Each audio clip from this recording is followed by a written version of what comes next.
unpack the real issues affecting the Tasman nations. This is Trans Tasman Talk. Jointly produced by the Unshackled.net and rightminds.nz. Now here's Tim Wilms in Australia and Dieuwe in New Zealand. Good evening and welcome back to Trans Tasman Talk for our first episode of year 2020. The date is Tuesday, the 28th of January 2020. It is 7 p.m. here in Melbourne. And it is 9 p.m. here in Auckland. And I will just say from the beginning, it's good to finally chat to you again in person, Dieuwe. Obviously, we've been in communication throughout the whole month of January, but yeah, it's good to finally be face to face, and of course doing this show again, given that it was such a success since we started in September 2019. Yes, that's right. We managed to run it for a couple of months, and we took a nice break over the summer.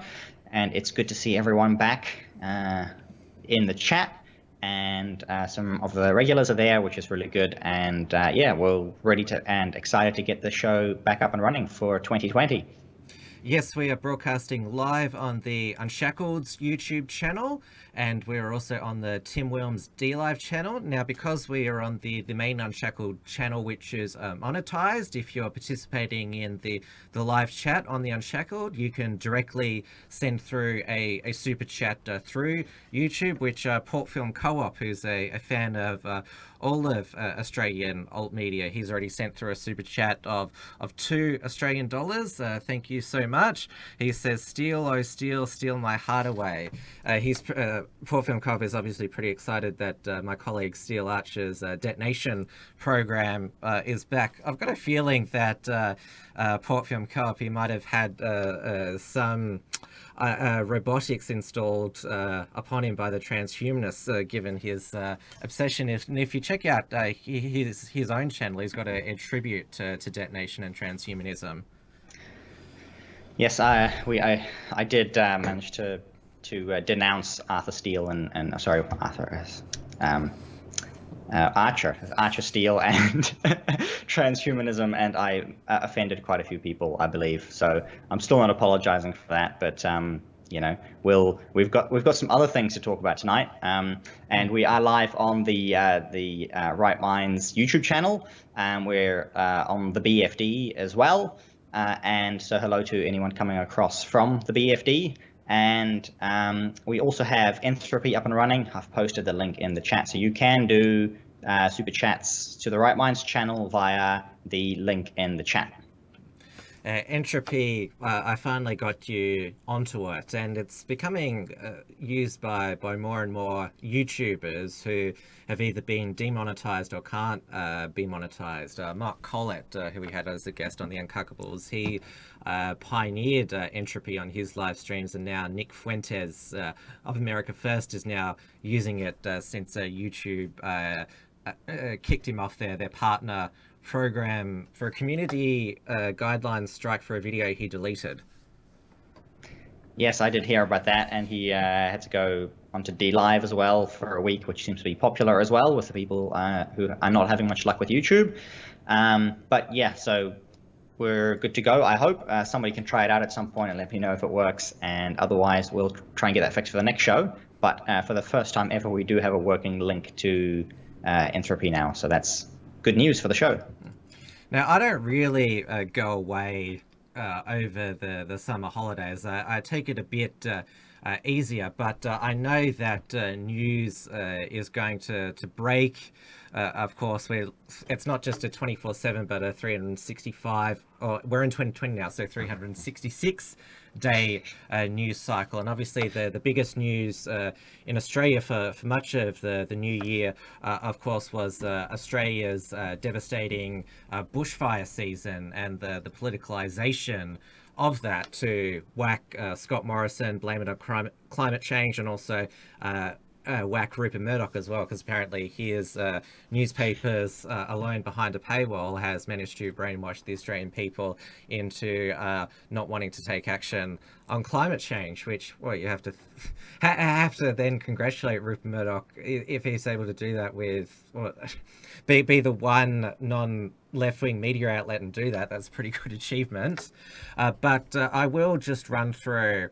I'll go to Wikipedia here just to run our New Zealand audience through here. So the total fatalities over this 2019-20 bushfire season has been 34, and a lot of those have been volunteer firefighters. There's been a few fire trucks that have flipped, and there was an air taker which US volunteers were on. 3 were killed. 2,779 homes lost, that is residential homes, not buildings, and hectares burnt, 18.6 million. So, and most of that is New South Wales, as you can see there. 25 of the deaths, over 2,000 of the homes lost, and just about a third of the hectares burnt were in New South Wales. It's just absolutely astounding, the kind of devastation that these fires can, visit on a nation. But I saw on the Wikipedia link already, they're talking about climate change, and of course no mention of the the build-up of bush, the lack of backburning and other fire management and so on. And we've talked about that already a lot last year. So yeah, we had a few other things start off the year as well. Like, we had World War III, which we already missed. We started the show a little bit too late for that. What a fizzer! It was short. But we've already moved on to the next thing. Of course, the plague has struck. Yes, the coronavirus. Yes, that's right. So all of those summer beers you thought you'd be drinking, it's no good. I saw it good because obviously, for those who don't know, Corona beer, it's imported from Mexico, but it's a popular beer that's drunk in Australia and New Zealand. And so obviously there is a lot of concern about the coronavirus, but it's been open season for memers and satire magazines. I saw there was one, I can't remember which satire publication it was, that Corona changes its name to Ebola beer so it doesn't get confused.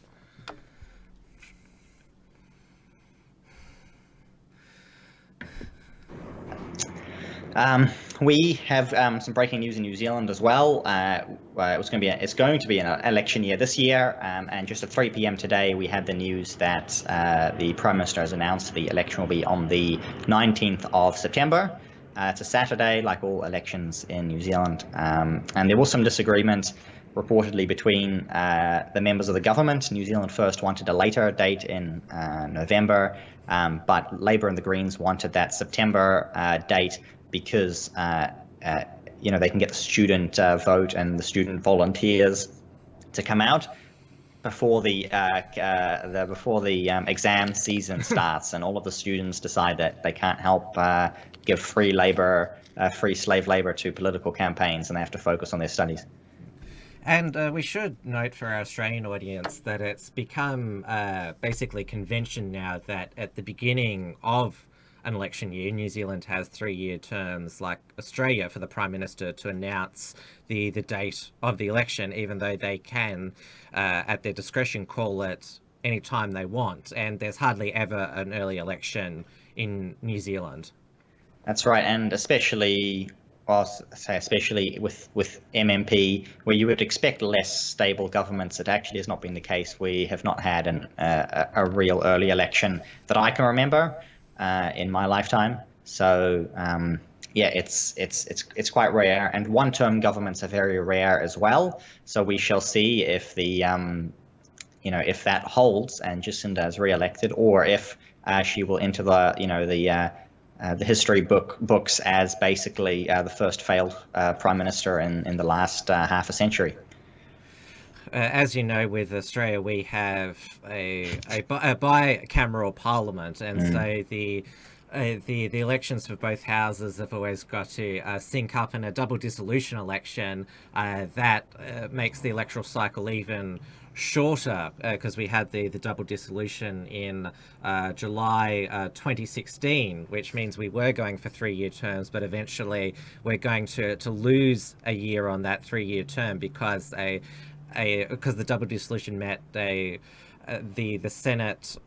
All of the Senate went to an election after 2 years rather than a half Senate election in 3 years. So that's why our elections are more frequent. And of course, the Prime Minister keeps it a surprise when he's going to call the election, and there's always the helicopter that goes on the Prime Minister's Comcar One when he's heading to Yarralumla to visit the Governor General in Canberra. But yeah, it was much more sort of describe it for me when Jacinta announced it. Was it sort of a big hype, or was No, it... she just announced that she was holding a post-cabinet press conference. I believe this was the first one of the year, and it had been leaked beforehand already, saying that she was going to announce this. So it was just a standard press conference, but everybody knew what to expect because the stuff leaks. So it was just quite a casual matter in New Zealand. And of course, we do actually know who the Prime Minister is going into the election, whereas in Australia you have a little bit more trouble there because you never know at any one time who the Prime Minister might be tomorrow. So it's that kind of stability that we have here in New Zealand. You definitely do not have that in Australia.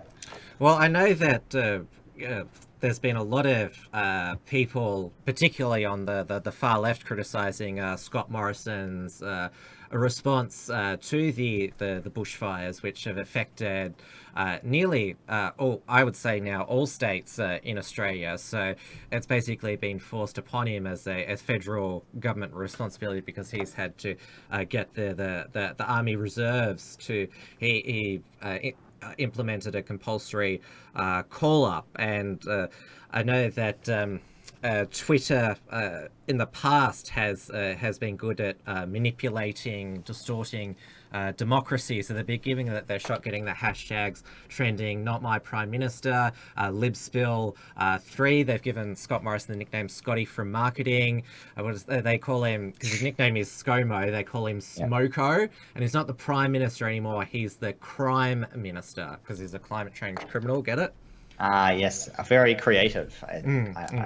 Yeah. So, and I mean, and speaking of the social media manipulation and hype, of course, we do have the coronavirus, which we already mentioned. I believe you've got some confirmed cases in Australia. We don't have any of those in New Zealand yet, and it's widely believed anyway that the Communist Party of China is lying to us, and so we don't really know what to talk about or how bad it's going to get, because the reports that are out there are either conflicting or they're from the Communist Party, and nobody should take them at their word. Yeah, since when have communist governments ever hidden things? I mean, we only had to wait until the dissolution of the Soviet Union to find out what happened in Stalin's reign in the 30s, Exactly. 40s, and 50s. And even in Chernobyl, which apparently was trending in China now, this sort of China's Chernobyl or Chinobyl, that we didn't actually know what really happened to Chernobyl until after the Soviet Union collapsed as well. So it will be interesting to see how this virus develops. The New Zealand government has been a little bit slow, a little bit lax. They haven't wanted to close any of the borders to people traveling from the area. And our embassy in China reportedly was closed on at least today and yesterday. So that New Zealand citizens trapped in the quarantine zone actually don't get any help and can't escape. And that was contrasted to Australia's embassy, which was, open and actively trying to take Australians out of there. Doesn't New Zealand have an arrangement when their embassy staff in Beijing go on holidays, they just get members of the Chinese Communist Party to fill in there? Isn't that how the arrangement works? That's currently still under negotiation, I believe. We have some bipartisan efforts going into that at the moment. Because this has happened to your greatest ally.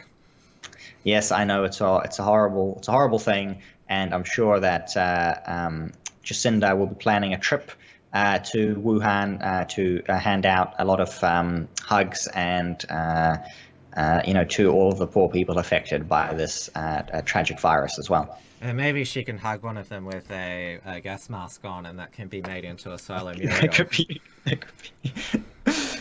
Even the president. I heard the president of China, Xi Jinping. He is nowhere to be seen anymore. Apparently, on the first day, he was kind of out there trying to, show some public support, and now he's hiding away in his bunker.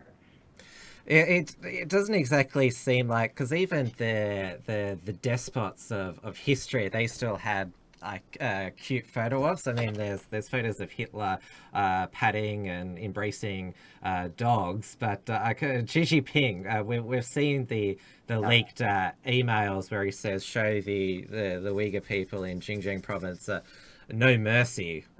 So you wonder if he's capable of empathy. No. Well, you can get banned from China for a certain meme that I won't mention because I might want to visit China one day. But so he's not really that. Give it up now. You're not going to get in.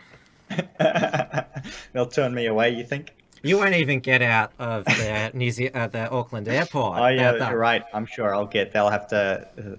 They'll look at my passport. They'll look at the screen and be like, "Oh, sorry, we have to go talk to the boss," and then I'll be stuck in limbo now. So, yes, we'll talk about that later. I see it has been asked in the chat. We'll talk a little bit about that in a minute. But you have had Australia Day. Was it yesterday or today? It was 2 days ago. So January 26th, Sunday was Australia Day, but then we had January 27th as the Australia Day public holiday. So the 9 to 5 workers, such as yourself, get a day off work, so nobody misses out. And it's fair to say that. Because the battle to save Australia Day was raging for the past decade, but I'm pretty confident to say that we've won that battle because it now has federal bipartisan support. Australia Day, because the new Labor leader Anthony Albanese, he stated his position that he wants Australia Day to remain on January 26th and called the Invasion Day culture wars counterproductive. And the former federal Labor deputy leader and shadow education spokeswoman Tanya Plibersek, she's proposed that school children recite the Australian Citizenship Pledge of Allegiance, and has said that just because you're a progressive doesn't mean you can't be patriotic. And so they're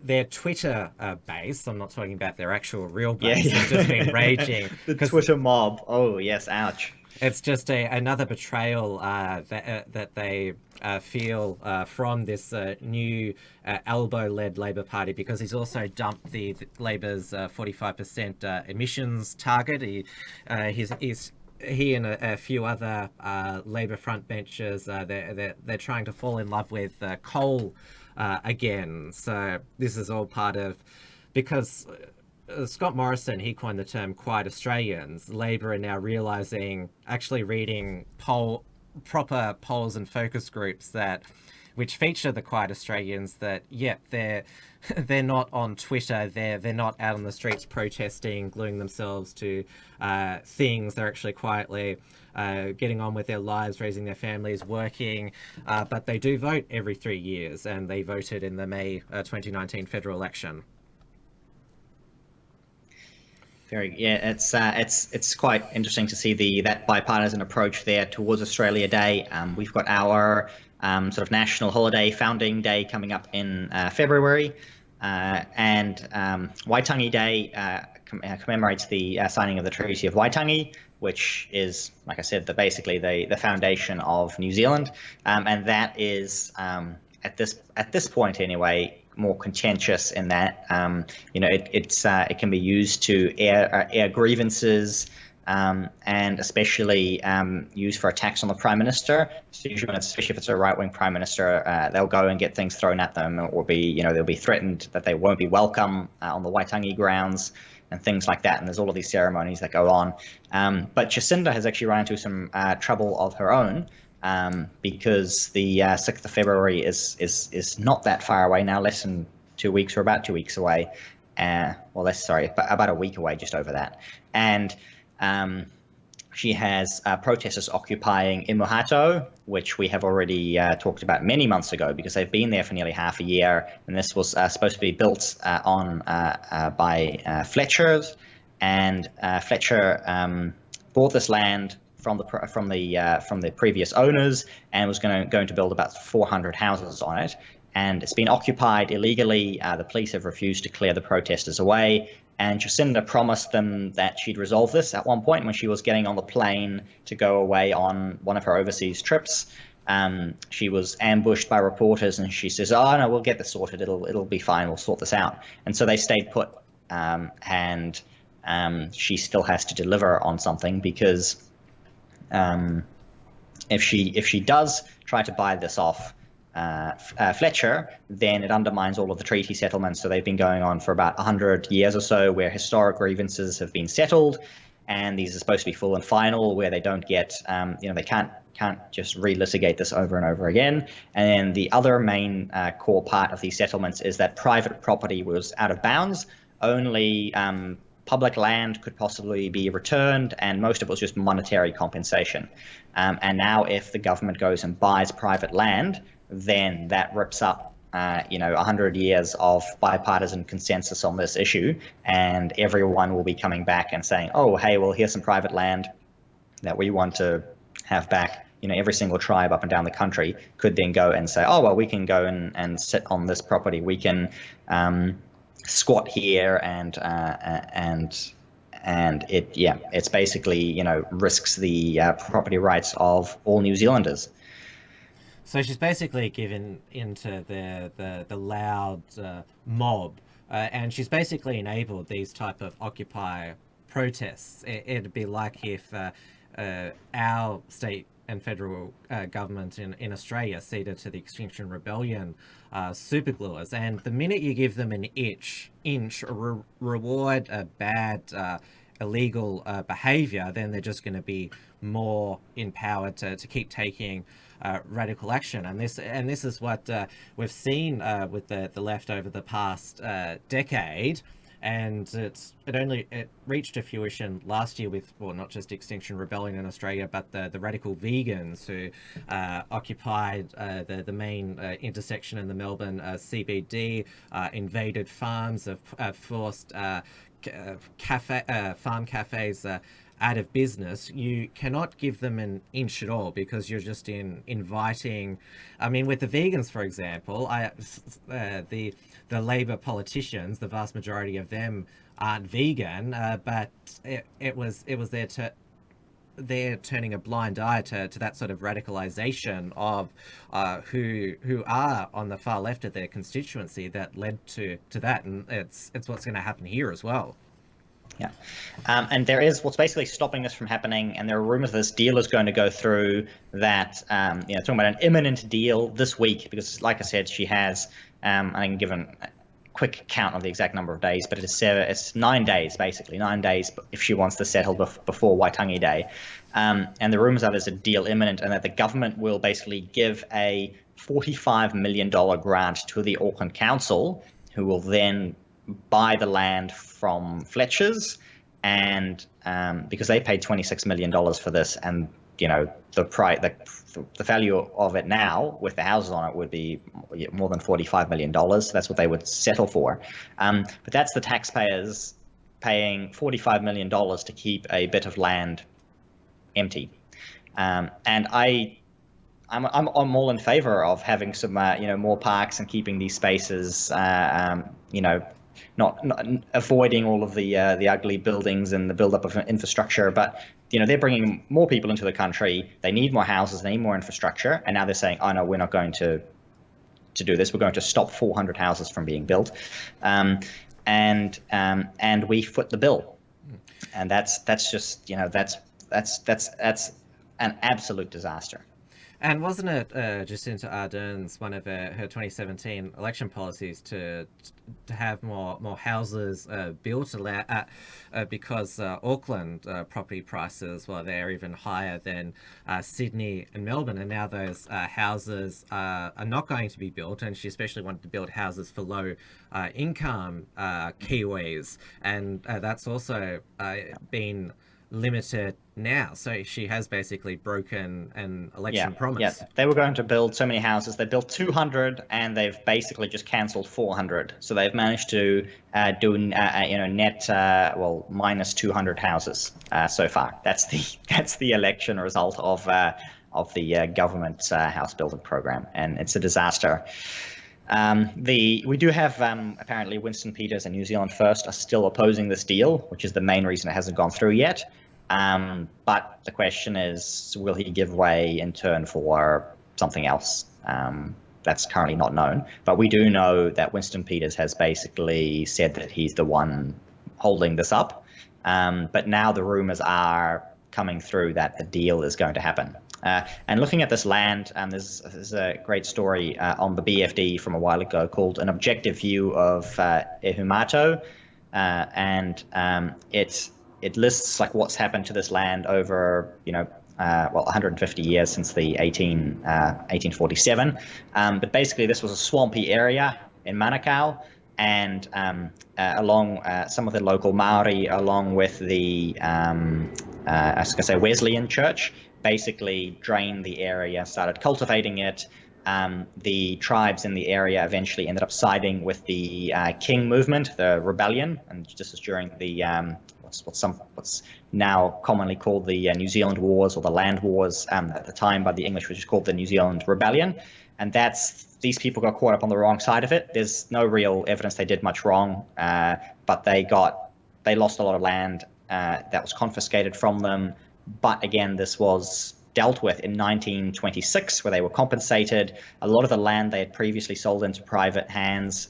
Some of the land that they had sold to English settlers was confiscated by the government and then given back and sold to different people. And so there were actually English settlers who lost land in this place as well. But eventually, in 1866, a Scottish man, Gavin Wallace, he got the land there, and his family has owned it for 150 years, nearly. And they sold it on to Fletcher's, the last little bit of this block. I mean, this was quite a huge bit of property. A lot of it has actually been basically given to the council and as a reserve. It's a really nice place, and the rest of it has been built up over the years. So, it's the kind of land that should not be under this kind of dispute, because these disputes were settled nearly 100 years ago.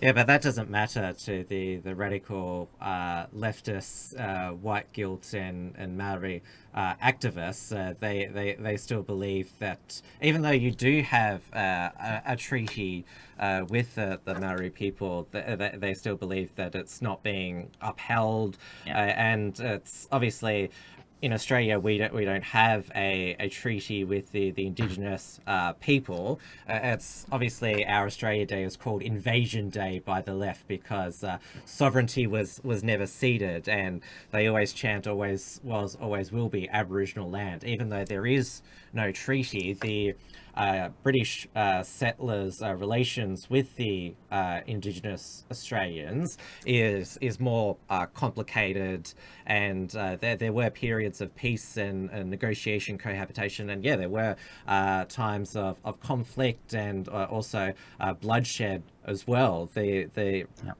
history that the left try to say in Australia is that there were all these massacres of Indigenous people that were kept in servitude, and it's the biggest Invasion Day rally is held not in where a lot of Indigenous people live, like in the remote communities in the Northern Territory or Alice Springs. It's in inner city modern Melbourne, where the Indigenous people who live there enjoy all the benefits of modern Western society, technology, health, transport, but that's where the warriors of the Aboriginal resistance, they're the organisers of the Melbourne Invasion Day in 2018. The main organiser, Tyne Onus Williams, told the crowd, "Fuck Australia, hope it fucking burns to the ground." Well, she sort of got a wish this year. And then in 2019, Australia Day, local patriot activist Ricky Turner, he stood on the steps of Flinders Street Station, which is an iconic Melbourne landmark, because the Invasion Day marches, they're allowed to go from Parliament House in Victoria down the Australia Day parade route and then go to the intersection between Swanston and Flinders Street in Melbourne, which has Flinders Street Station, then it has Federation Square, then St Paul's Cathedral, and then Young and Jackson, iconic Melbourne pub. And so Ricky T just stood there draped in the Australian flag last Australia Day 2019. He was dragged to the ground by the Invasion Day angry mob and was almost lynched before police took him out there. And I've seen a video from Avi Yemeni this year that he was actually arrested. We're seeing we have illegal protesters in New Zealand who are not arrested. We'll talk about my own case a little bit later, but Avi Yemeni there, he was arrested, and I quote, "for his own safety." So is that a thing that you're doing in Australia now? Well, he wasn't the only one moved on for breach of the peace. We have in Victoria, where the police can basically move you on if they believe that there's going to be a breach of the peace. You'll remember that Lauren Southern, this was in Western Sydney, she was not allowed to go into an Islamic suburb there because she would cause a breach of the peace. Well, she was going to she wasn't going to go into the local mosque. No, that's right. Yeah. Just go outside it. But this is basically we don't have move on laws in Victoria, but the breach of the peace basically means they can move you on. And that's an abuse. That's an abuse from. I mean, that's an old English law that's being abused by the police in this case, because that's not what that law was. You know, a breach of the peace was somebody who was causing a ruckus, not somebody who you know, I suppose could be accused of making other people cause a ruckus, which shouldn't be an offence, because you can't. There's nothing you can do if you're just walking down the street to make people angry at you, right? That's those people's fault. But the police, they know they can move the peaceful people on, and they don't want, where they get minimum resistance, that's where they'll focus their efforts. Well, the fact that there is more Invasion Day protesters in the CBD than actually people who love Australia, that's why it's easy for them to move on the small number of patriots who do converge on the Melbourne CBD on Australia Day. Yes, Avi Yemeni, he now what he does currently is he attends public demonstrations in Melbourne and interviews attendees. He does this at both left and right-wing demonstrations, and of course the left absolutely hate him, think he's a fascist, and so that's what the Nazi Jew. Yes, and so there's always lots of confrontations where they're yelling stuff at him, and it makes for great YouTube vision, but it's not exactly a constructive conversations here. I won't play any of the videos, but this is just a report I did today, arrests on Australia Day in Melbourne 2020, because Neil Erickson, who's another prominent, I'll just go, this is a... Go on. I'll just go through this first before I get to, because Neil Erickson was also moved on for breach of the peace, but this footage here uploaded by Peter V, who's a fan of all of our content. None of the protesters knew who he was, so he was able to sneak in to the Invasion Day protest, and this was their slogan, hashtag for the year, pay the rent, 250 years in arrears, not negotiable. And see the dollar sign there, the amount, infinity. Yeah, infinity. Oh, well, it's good to know that they'll be satisfied with everything. Yeah, I actually did an article on the eve of Australia Day where I actually analysed, are we paying the rent? And it turns out that according to the federal government's own budget figures, spending per capita, it's 2 to 1 in favour of Indigenous Australians. Indigenous Australians get twice as much spent on them by the federal government than non-Indigenous Australians. So I think we are paying the rent if you accept the premise of that. Is that outright, or is that per capita, or This is federal government per capita in the federal budget. Oh, yeah, good. Yeah. I was going to say outright would be a huge amount. Per capita sounds better. Yeah. Yeah, so this is our interview, The Unshackled with Ricky T last year, and this is from Neil Erickson's Senator Slayer channel. He tried to emulate his mate Ricky T's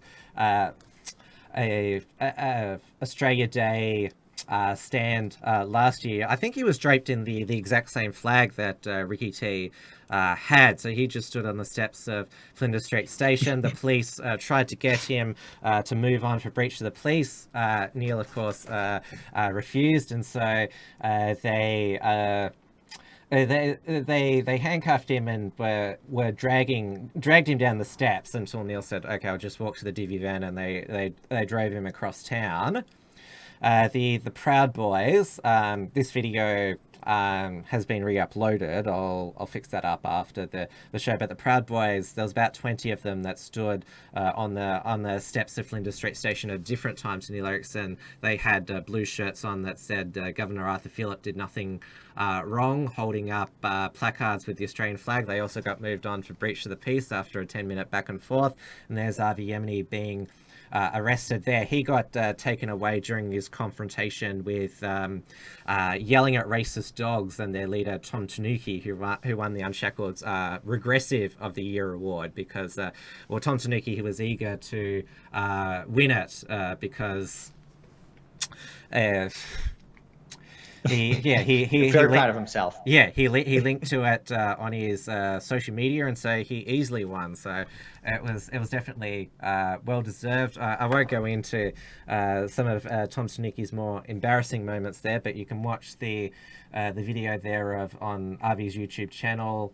This is how I got arrested on Australia Day. Both Neil and Avi, they're exploring legal avenues to try and challenge this breach of the peace move on. And even though the established media conservatives don't have much time for them, Andrew Bolt, he did link to the video saying, even though I don't really like Neil Erickson, he should be able to stand in the middle of Melbourne on Australia Day with an Australian flag. That's his free speech. And Tom Elliott on 3AW today, he decried Victoria Police arresting Avi Yemeni. So it did get a bit of mainstream attention, and both videos have got over 100,000 views. And there's a lot of people who probably aren't familiar with Neil or Avi, but just seeing this and think that's outrageous. And basically, it's definitely good coverage.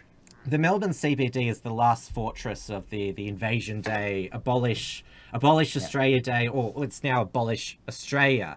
They're basically granted by Victoria Police and by extension the Victorian government the Melbourne CBD on Australia Day to protest against the day. As I said in my article on this, Flinders Street Station, Federation Square, iconic Melbourne Australian landmarks, you should be able to be proud to be Australian. I mean, sure, you're allowed to have the Invasion Day protest, but they should be confined to the Victorian Parliament House. They shouldn't be allowed to go through the Australia Day parade route, because in 2018, that tiny Sonia Williams, she yelled in the faces of Australia Day parade attendees saying shame, and a lot of them were new Australians, people of Chinese, Indian and other Asian ethnicities, obviously excited to be in the Melbourne CBD on their new nation's national day. And they've got this woman yelling, "No, you should be ashamed of this country, ashamed of being here." And that's the kind of thing that a breach of the peace offence would be more appropriate for as well. Yeah, but there's lots, there's thousands of them, and there's less of the police on that day. So basically, sure. the police, Victoria Police's view is that to stop these lefties going feral and forming into an angry mob like they did last Australia Day with Ricky T, we've just got to remove these people. And the Invasion Day protests this year, they didn't get much mainstream media coverage or sympathetic media coverage, apart from the ABC, SBS, NITV, the Indigenous broadcaster, and 3CR, which is the local communist radio station in Melbourne. They had a live broadcaster from Invasion Day, Melbourne. Notice how all of those outlets I just mentioned, they probably couldn't survive without government funds or government licenses. That's the ticket, isn't it? And I suppose to wrap up the Australia Day and Waitangi Day news at the moment, although we'll have more on Waitangi Day next week and the week after, I suspect, is David Seymour of the ACT Party did some great marketing this past week, and he's going to have an event on the day called Make Aotearoa Great Again. So that's using the Trump's MAGA slogan, but applied to New Zealand. But of course, he's using the common Maori name for New Zealand, because Aotearoa. It makes the MAGA acronym. That's the only reason why he's done it. And that's the only reason why he's done it. And he's managed to upset so many people on the left and on the right as well, because people on the right don't like to use the name Aotearoa for New Zealand. And then the people on the left were very offended that he would use their sacred name in association with Trump. Yeah, the joys of being a libertarian politician. Exactly. So it's I thought it was some brilliant marketing, and I'm glad somebody finally did it. It's been suggested, actually, it's basically been suggested since 2016, and somebody's finally gone and done it. So I'm very happy with that. I see some people in the chat already, very sad. I will laugh about it. I think it's great. I think it's beautiful. I prefer the other MAGA 2020 Make Arden Go Away, which September 19th. That's when. And there's also going to be 2 referenda questions being held in conjunction with the election, obviously, to save money. It's going to be on the euthanasia bill and legalizing recreational marijuana. That's right. So we basically have the 3 elections, and the polls currently show everything being really very tight in terms of who will form the government. So the options currently look like either National and ACT in a coalition together, or Labour and the Greens in a coalition together. And we'll see that tighten up as the election progresses. The polls are in favour of euthanasia. It looks like that will pass in its current form. But actually, marijuana is not looking good. The cannabis polls are showing that cannabis legalization will actually lose as it's currently going. So that's the way those are the current projections, but that's going to change. If they do both pass and Jacinda Ardern is re-elected, you can stone yourself to get away the sorrow that she's going to be Prime Minister again for another 3 years, or then there's the euthanasia option if you just can't handle it anymore. Yeah, well, that's basically it's the ultimate black pill New Zealand election, basically. So we'll see how depressed people get coming up for it. So it's Conservatives versus drug addicts. That's basically the way it's going. So yeah, that's all the election news really coming into the year. But that's the campaigning is really going to kick off. So. And Jacinda Ardern, she's still proceeding with the gun confiscation and control legislation, and you reported yourself on the BFD, Right Minds, and also on the Unshackled that you were one of the first targets. That's right. The amnesty ended near the end of December. It was actually the last show that we did. We talked about the numbers, and there have been some theories floated by people that my analysis of those numbers is what made me a target. We don't know anything at this point. Everything's speculation, so I'm not going to speculate any further. But I am following up all of the avenues to actually get answers. But the police at this point won't actually tell me anything. So basically, not much more I can say there, I'm afraid. But with the amnesty over, the police said they'd start raiding people for their semi-automatics. But of course, they tried to raid me for a .22 caliber lever action rifle, as I posted, one that I didn't have anymore. And they were hoping to find it, I suppose, with an unmodified tube magazine that could fire more than 10 rounds. That's what they were looking for.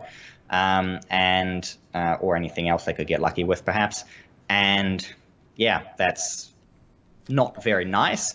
And that is hopefully, I would think that would be illegal. I'm hoping that is illegal action on behalf of the police, and that's something that I'm following up. And I don't know very much more about any other raids that they may have done, but I suspect that they will be finding people with firearms, especially the semi-automatics, because, like I said in my analysis, they only recovered about 13, maybe 17% tops. So the compliance rate was really low, and we told them this, going into it. Everyone said, well, not everyone, but I should say the people on the right and conservatives and gun owners in general, left, right, and center, were saying, if you don't do this right, this is going to be an absolute disaster. And they completely ignored all of the professional and expert advice that they got from the firearms community, and the entire thing ended up being, a disaster. And it looks like maybe that's why they picked me, which is like speculation at this point. Yeah.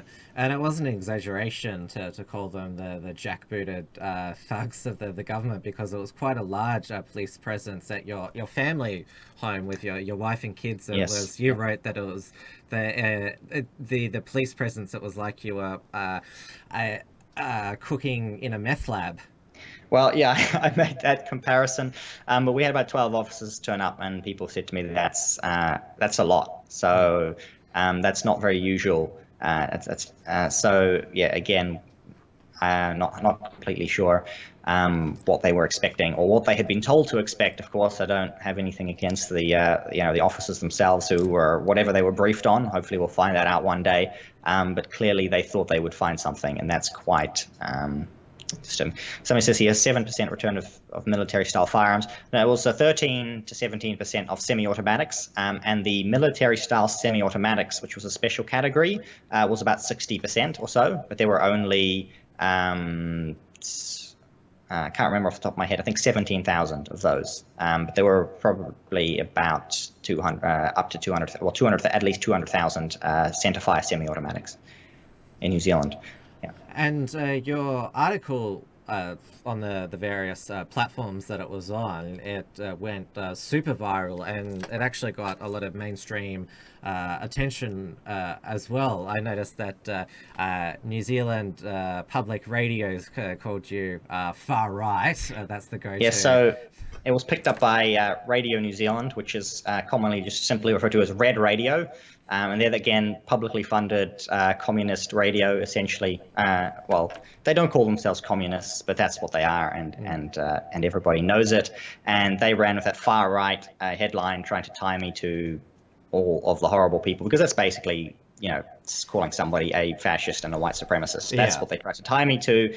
And they ran with those headlines, and it quickly turned out that, thankfully, they got a lot of backlash for that. I had a lot of people say to me, like basically everyone who talked to me said, I'm really sorry about this raid. And nobody said to me like, I saw that they called you something nasty. Well, a few people did say that, but nobody believed them. And they backpedaled that pretty quickly. The next day, they were simply referring to me as a right-wing activist, as they were, copped a lot of backlash. So it was quite, at least that aspect was heartwarming to see that people were providing a lot of backlash to the, what obviously false claim that the media was making. I did notice that there was one New Zealand, I guess you could call him some Antifa blogger. Are you happy for me to show the thread? Yeah. If you want to show the thread, let's go. We can go through that. Since I don't know if you said he was a New Zealander. Is that I don't recognize him, so maybe somebody in the chat will. It will say, so his name is Byron C. Clark. I think it's about time to look at some more of Dieuwe Dubois' associate. Content warning for this thread because the Christchurch shooter will be mentioned.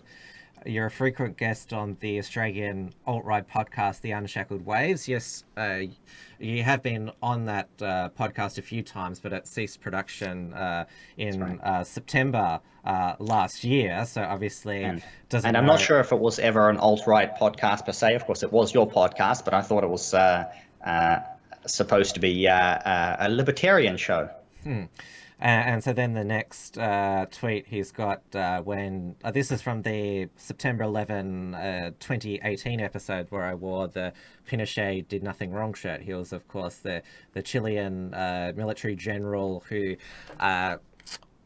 led the September 11, 1973 coup against the communist president Hollande, and basically saved the nation from being a socialist hellhole, and instituted free market reforms with the assistance of Milton Friedman and Chicago School of Economics, made it the richest country in Latin America, and eventually it transitioned back to democracy.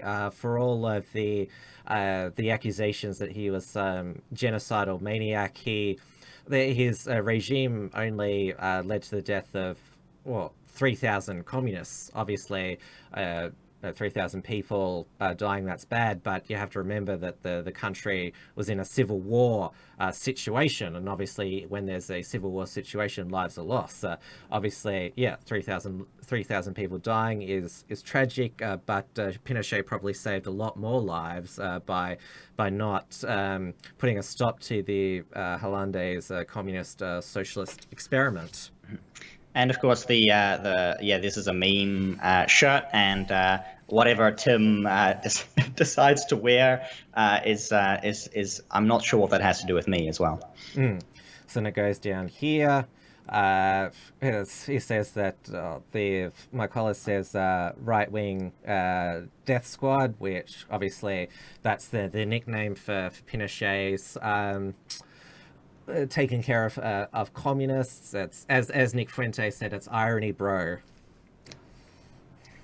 And what have we got here as well? The guy that I started the Unshackled with, Sukith Fernando, he was confronted at his Sydney University campus, where he said that he didn't know whether the Holocaust happened.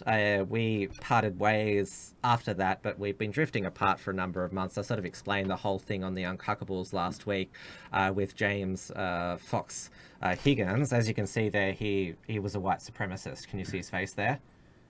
Yes, I can tell you that's the whitest face I've ever seen, and it's also pretty. I think the accusation here, I believe, is that we disassociated ourselves from Holocaust deniers. I believe that's the crime we have committed here.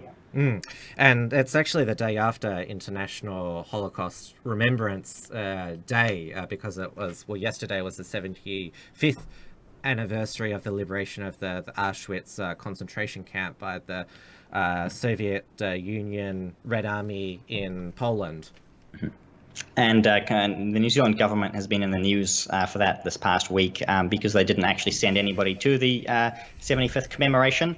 And many other, basically every other government, every other Western government and many other countries, including Australia, sent delegates there. And New Zealand made the excuse that somehow the Israelis couldn't handle the security for a New Zealand delegate. Some sort of pathetic excuse like that they gave. So if, say, the Hamas or Hezbollah, they're going to launch an attack on this day, they target of all people a representative of Jacinda Ardern's New Zealand government. That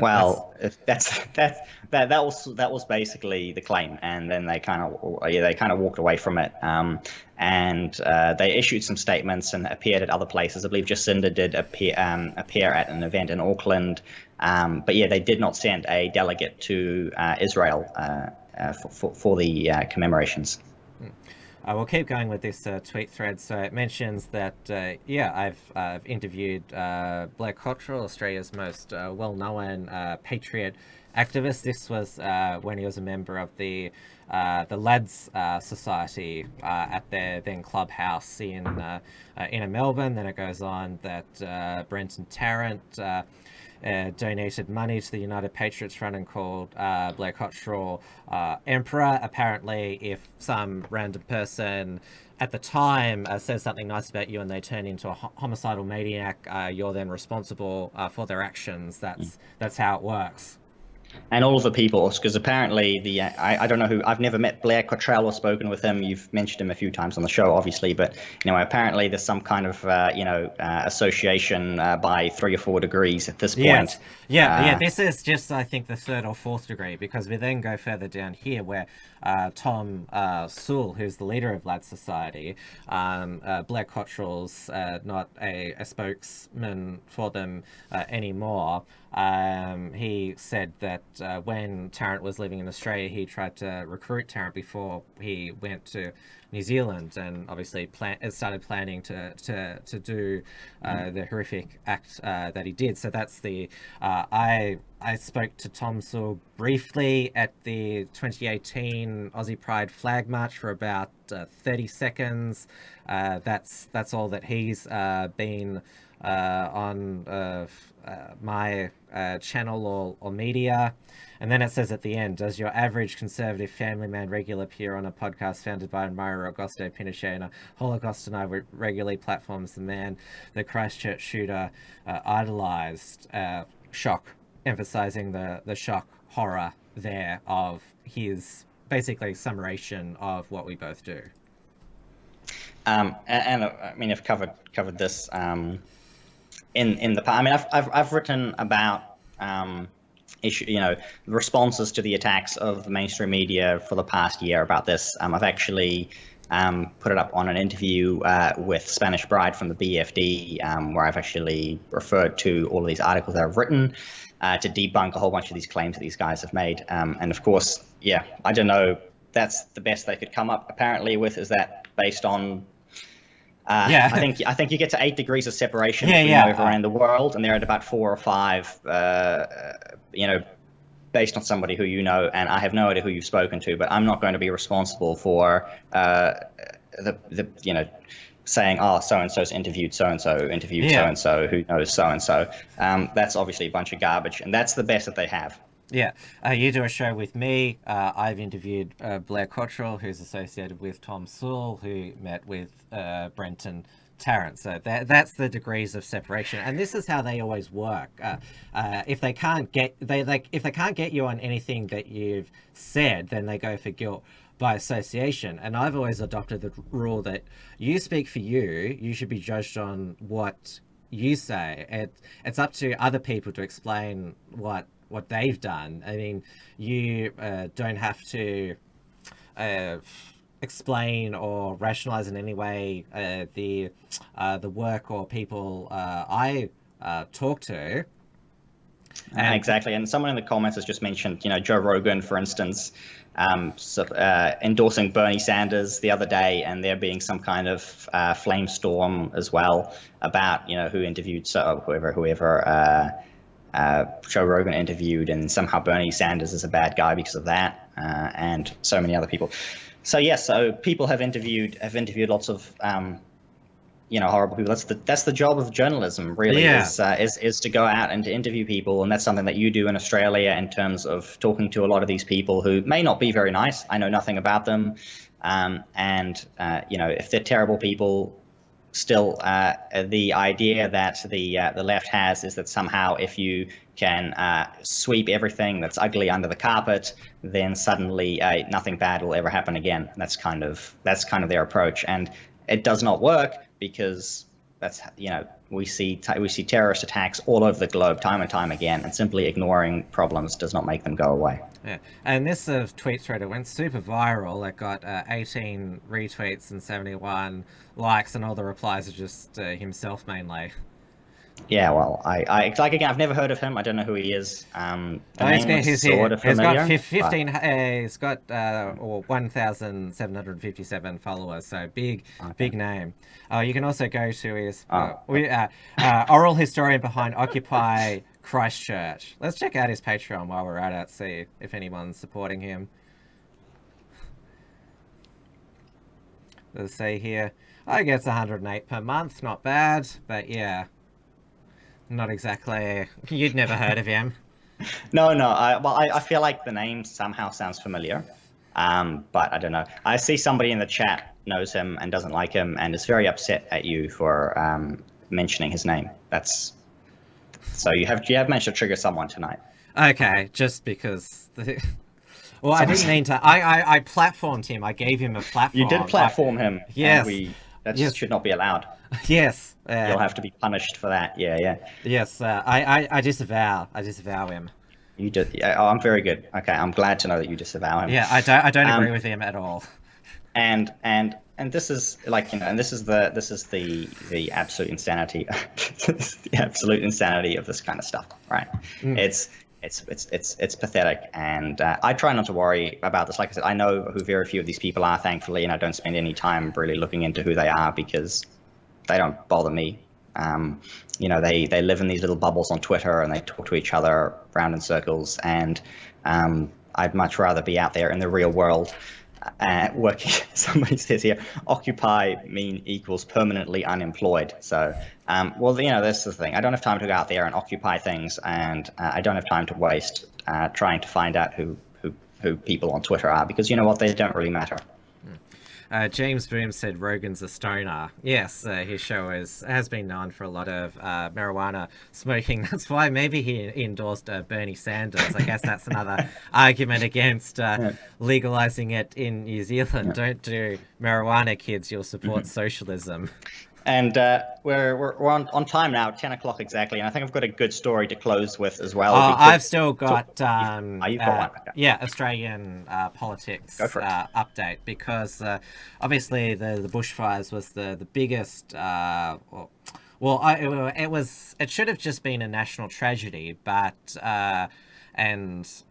there were a lot of quiet Australians donated to various charities, our volunteer firefighters, animal welfare funds. There has been a lot of criticism directed at charities such as the Red Cross for withholding a lot of donations for future relief. When people who donated, they thought it was going to go to the bushfire victims right away, and then there's 11% tied up in administrative costs, which are those annoying charity marketers and sort of that sort of thing, which we all hate. But yes, as I said at the beginning, that it's most of the online rage has been directed at Scott Morrison, but the thing is, it's also been amplified by the mainstream media as well, because a lot of them still like to report Twitter as what Australians are saying, and there's been a lot of journalists who've been really hard against Scott Morrison, in particular his office and their communications strategy. Most prominent, Peter Van Onselen, who's a political editor for Network 10 and has been hosting the project over summer, filling in for Waleed Ali, and also Samantha Meaden, who's the political editor of the New Daily. Pretty much every misstep that Scott Morrison's made, and he has made a few. I'm sure you've seen the footage of those awkward non-consensual handshakes that he made with bushfire victims. Then there was the politically authorized ad that he made outlining his government's federal bushfire recovery strategy. He's established a national bushfire recovery agency with $2 billion. There's going to be a royal commission. Scott Morrison, he said, to his credit, he hasn't ceded to the climate change activists. Said there'll be no revision to our government's climate change policies. In fact, he wants hazard reduction burns. The lack thereof, because my home state of Victoria has failed to meet its hazard reduction fuel load, managing fuel loads target. So he wants that explored in the Royal Commission as well. But the constant hounding of Morrison in every media outlet apart from the evil Murdoch empire has been reflected in the first news poll since we're listening to Newspoll again, even though they got our federal election wrong. Oh damn, it's behind a paywall. But yes, the coalition is now behind 49-51, which is not I mean, it's not disastrous this time of the year, but Scott Morrison has dropped significantly as preferred Prime Minister. He's 39% compared to Anthony Albanese's 43%, and his disapproval rating is now at 57%. And he's also now dealing with what's known as the sports rot scandal, where, and this is Peter Van Onslen's commentary, where in his last podcast that he does, Peter Van Onselen, he called this scandal fucked. It was bleeped out for the podcast, but we're allowed to swear on our platform. So Bridget McKenzie, who this is supposed to be a family-friendly show, Tim. It's after 10 o'clock New Zealand time. Yeah, well, that it is. Yes, but Bridget McKenzie, she was the sports minister before the election. She's now deputy National Party leader, and she's and the agricultural minister. But before the election, she divvied up as sports minister $100 million in community sports grants, and it's been revealed by an Auditor General's report that the grants were skewed towards marginal seats at the 2019 federal election, and that it wasn't just Bridget McKenzie doing this by herself. It was, as Peter Van Onselen mentions here, the PM's office had a hand in the allegation of grants. And now normally the minister would be sacked or be forced to resign, but because she's a member of the National Party and also their party deputy, not a member of the Liberal Party. Scott Morrison is a Liberal Prime Minister. He doesn't have the authority to sack her. Basically, the National Party leader, Michael McCormack, he's seen as a weak, ineffective leader. He can't sack his deputy. The party would have to remove her, and he probably doesn't want her to go because she's a loyal deputy to him.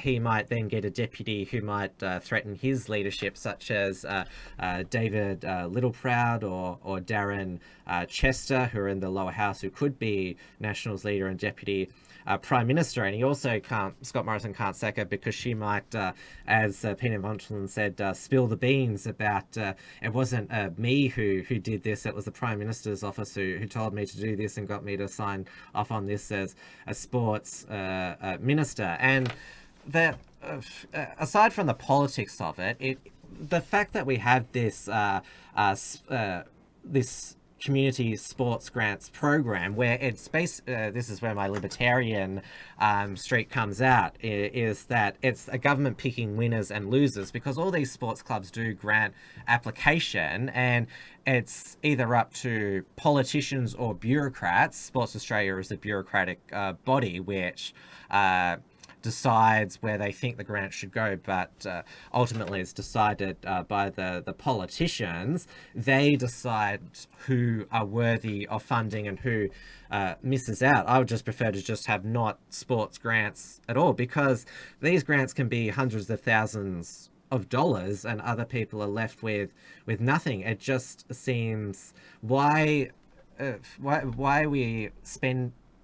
it the federal government's responsibility to spend this money on sports grants? And I'm not just talking about because I'm sure a lot of people would think a poor sort of football and netball club in rural Australia would be deserving of funds, but a government also subsidised the big sporting codes, the AFL, NRL, soccer, rugby, cricket, build and fund their stadiums for them. And we're a sports mad nation.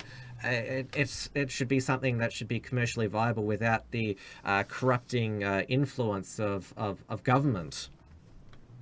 That's where the easy money comes in, and that's we already mentioned the corruption. But basically, as soon as you introduce these grants, then it's ripe for people to get the money without having to show any financial benefit for it.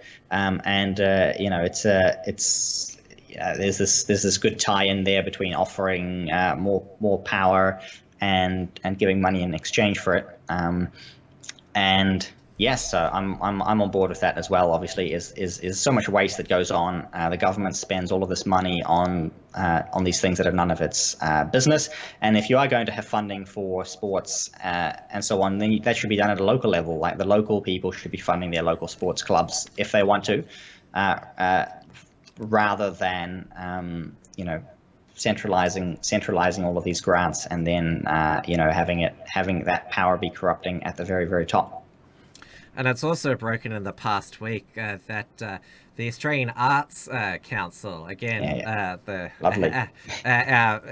federal government gives the arts various funding, but they, and your audience will probably know who Yasmin Abdel Magid is. She came to prominence for saying on our Q&A program that Islam was the most feminist religion, and she got the whole nation aggro at her on Anzac Day when she said, lest we forget Manus, Nauru, Palestine, Syria, a whole bunch of things. And she was receiving, she was on some foreign Department of Foreign Affairs board.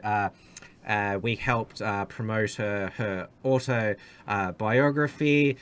She still got gigs with the ABC and SBS. She was some hijabi fashion show on the ABC. Well, the Arts Council, they have given her. She now lives in London. She fled Australia. Well, she did finally a left-wing celebrity following through on their promises to leave the country. So. But now the Australian Arts Council has given her $20,000 to move from London to Paris to study at a university there. So she's given money by the Australian taxpayer to go from nice work if you can get it. One European country to another European country. That's the way the arts funding goes, and I am of the opinion, going back to sports and the arts and most of higher education as well, is that there need to be drastic cuts across the board, so that they don't have so much money to waste on useless things.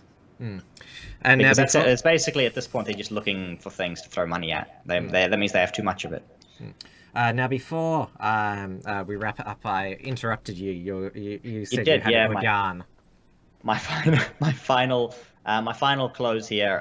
This is related to people falsely accusing people of things, defamation and libel. The Speaker of the House in New Zealand has been Trevor Mallard. Has been sued, or rather I should say is being sued, because he claimed that there was a rapist working at Parliament. And somebody was stood down over this, and it's probably pretty clear in this case that they were in fact not a rapist, and Trevor Mallard is being taken to court over this claim, and they're seeking $400,000 in general damages and then $50,000 in punitive damages and court costs. So basically he's got nearly a $500,000 bill hanging over his head. And unless he's incredibly wealthy, he's going to not have very much fun fighting this. Although the Speaker of the House is fairly well paid, but I don't think he's got this kind of money. So there you go. I had a brief look at the story, and he said this in a radio interview. He didn't have the smarts. If you're going to accuse somebody of being a rapist and you're a politician, do it in Parliament where you have parliamentary privilege. Not that that's a nice thing to do, to accuse somebody of being a rapist who's proved not to be, but if you want to get away with saying it, say it in Parliament. Exactly. And of course the irony here is this was in the context of bullying and harassment. So who's the bully now, I suppose? And I do hope that Mr. Mallard gets roasted very nicely over this, and because he deserves it. Absolutely, couldn't happen to a nicer guy. And of course, hopefully a warning to other people out there who like to defame and slander people. You never know. There are plenty of cases going on with regards to defamation, and there are plenty of things that people are saying about other people that could get them in trouble. Is there a chance that at the general election this speaker could be Burkoed, if you get my pun? It's it's likely that he's got a high position on the list here in New Zealand, so he will basically always get back in anyway. So only if there's a shake-up of government. If the government changes, then he's definitely toast. But otherwise, he's probably going to be sticking around. But if the court cases go badly for him, you never know what could happen. Yep, we'll keep an eye on that. So, well, we might, we've gone overtime tonight, but it is our first episode back after a month, so, and all the audience is still here. I find that it's even when we go overtime on our various shows, the audience still stick around. There's not Yes, clearly we're not boring everyone to tears, so that's good to know. So anyway, we'll wrap it up now because I'm going to go. It's my bedtime when we finish the show normally. So if you want to see more of me, you can go to rightminds.nz and you can give donations as well. I've had a lot of people want to pay legal costs and the other things like that. I'm not doing any fundraising for that, and I think most of that is covered at the moment with what we're doing. But you can always go to the website, and there's a bank account number there, and we definitely will take donations for that, and of course costs to keep the website up and running. But other than that, I don't get paid myself. I just do this for fun in my spare time. So that's it for me. And of course, I'm on the BFD as well. Most of my work appears there. And Spanish Bride is a wonderful editor, and she does an amazing job. And she's been really helpful as well in the past weeks, especially. And there's a recent interview that I did with her up on their website as well. Whatever you do, if you do decide to fundraise, don't use GoFundMe. Well, that's of course the hard part these days, is which fundraising platform is the one to use. But I don't have to worry about that at the moment. So, and you can support the Unshackled Productions, which doesn't just include Trans Tasman Talk, but my own program Wilms Front, Detonation with Steel Archer, and of course the Unshackled co-producers the Uncackables with XYZ and the Rational Rise, as well as sending through super chats on programs such as this. Pork Film Club says that he sent through another super chat. It's not coming up. It's only your first super chat that came up, so try sending it again. It hasn't come through. But yes, we have a premium membership program on our website. We've had a few sign-ups over the summer, which is pleasing. The unshackled.net/membership. We also have our web donation form at the unshackled.net/donate. We have our online merchandise store at the unshackled.net/store, and we're also on subscribestar.com/the unshackled. I will be back tomorrow night, 7 p.m. Melbourne time, for another episode of Wilms Front. My guest will be the 2019 Australian Patriot of the Year, Reclaim Australia activist and war veteran Scott Morland from Queensland. I'm looking forward to having a chat with him, and then after that it's Dia Beltran live at 8:30 p.m. Melbourne time. She's speaking to Stephen Wells, who's a self-confessed climate denier. And is that it for the show? Yep. Don't know if you've got anything else to say, so. I will keep visiting the unshackled.net on a regular basis. My own website, timwilms.com. And we will see you all next Tuesday. We'll see you next Tuesday. Good night, everyone. Good night.